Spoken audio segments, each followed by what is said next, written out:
Magandang araw mga kaibigan. Pag-usapan natin ang mga pahayag ni VP Sara Duterte sa Netherlands kahapon sa kanyang press con. Isa sa nakaagaw sa akong pansin ay yung sabi niya na nakakahiya na maging Filipino citizen. Sabi ko, hala, bakit naman? Bakit mo ikahiya na isa kang Pilipino? Nabanggit talaga yan ni VP Sara sa kanyang salita. At tingnan natin, pakinggan natin ang kanyang mga pahayag at intindihin natin bakit nakakaya maging Pilipino ngayon. Related ito sa nangyari kay Pangulong Duterte, yung isinorender siya ng ating bayan. Okay, ito. So, nagbigay siya ng update tungkol sa birthday ni PRRD, mga kapatid niya. President Sara Duterte kung sino sa kanyang mga kapatid ang bibiyahe patungo sa the Netherlands upang mabisita ang kanilang ama na si dating Pangulong Rodrigo Duterte.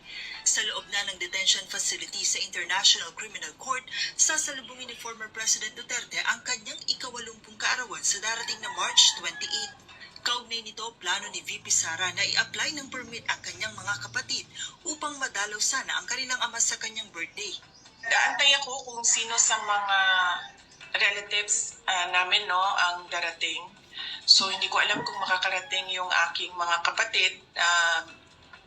Ang plano ko ay i-apply sila lahat ng permission to visit. Kung hindi man kami payagan na sabay-sabay kami, ibigay ko na sa kanilang tatlo yung oras anong araw na yon para makasama nila ang aming papa sa kanyang birthday.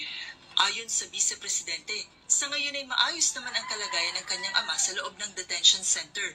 Bagaman iniinda nito ang pananakit ng kanyang tuhod at likuran na ani ay normal na sa edad ni former President Duterte. Personally, kapag nandoon ako, okay naman siya. Tinatanong ko siya kung meron siyang nararamdaman. Sinabi niya, ang nararamdaman ko ay natural sa isang matanda na tao na masakit yung tuhod, masakit yung likod. Meron siyang nararamdaman na sa lamig ba? So, nahihirapan siya mag-acclimatize. Kaya lagi siyang balot na balot. So far, wala siyang gana masyado kumain. Sinasabi niya, nag-request siya ng gatas at prutas at pinaabot namin yon sa kanyang doktor yung request. Samantala, muli namang binigyan diin ni VP Sara na kahiyahiya ang ginawang pagsuko yan na, ng Pilipinas kahiyahiya sa isang Pilipino sa kamay ng mga dayuhan. Alam mo, nahihiya ako as a Filipino citizen ngayon Nagiging, katatawanan tayo ng buong mundo na merong isang bansa na binibigay ang kanyang citizen sa isang foreign jurisdiction, foreign organization. Hindi ginagawa yan ng mga bansa. In fact, tayo nga sa loob ng Pilipinas, every time may OFW na convicted abroad, ginagawa natin ng paraan na magkaroon siya ng pardon para maibalik siya sa Pilipinas. Nauna nang sinabi ng Vice Presidente na plano nilang mag-apply ng legal aid sa ICC para sa gagastusin sa legal team ni former President Duterte. Joanna Ano, UNTV News and Rescue. Diyos ang aming sandigan. Okay, so ang dahilan bakit nahihiya si VP Sara na maging Filipino citizen ay yung nangyari kay PRRD na isinurrender ng kanyang bansa. At ako, kung ako niyong tatanungin, to me, nakakaya nga, pinag-uusapan tayo ngayon ng buong mundo. Nagiging katatawanan tayo na isa tayong bansa na hindi marunong protektahan ang kanyang citizen, lalo na dating presidente. Nakakaya nga.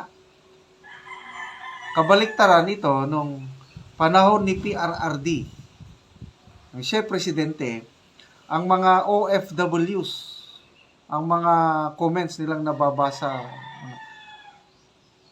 very proud sila na maging Pilipino nung panahon ni PRRD. Kasi daw, ang mga dayuhan daw, yung mga amo nila, sabi nila, your president is good.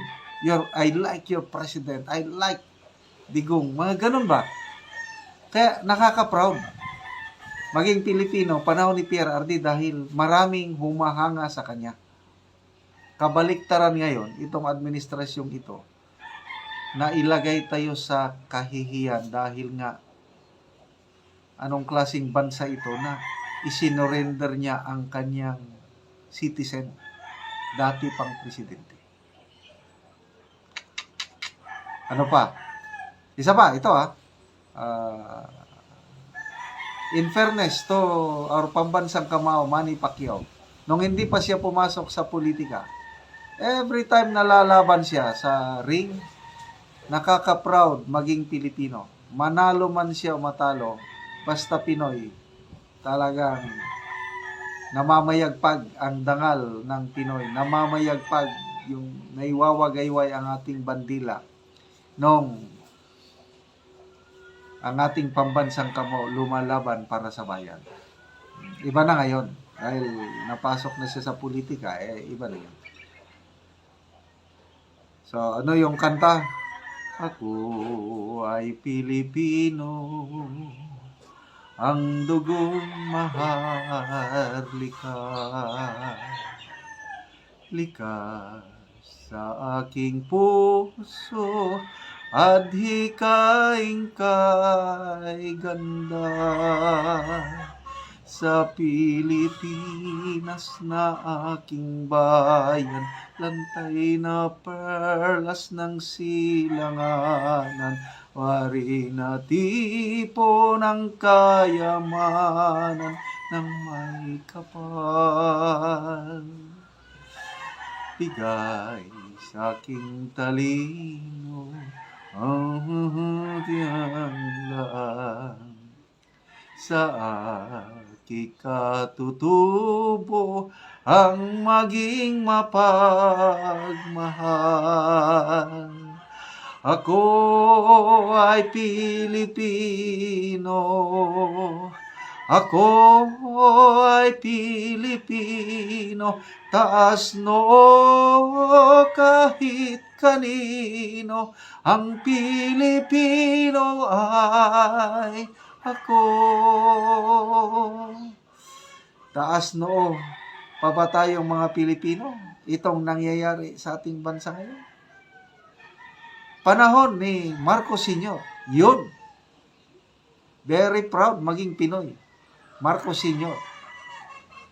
Kaya, ayun, nabuhay o naisilang yung kanta na ako'y Pilipino, panahon ni Marcos Sr. Ito, panahon ng Marcos Jr., wala na. I agree with BP Sara, nakakahiya maging Pilipino sa ngayon. Sana maibalik yung dati. Okay, mga kaibigan, salamat sa inyong pagsubaybay sa ating mga videos. Nakakatulong kayo ng malaki sa tribong Talandig sa Bukidnon.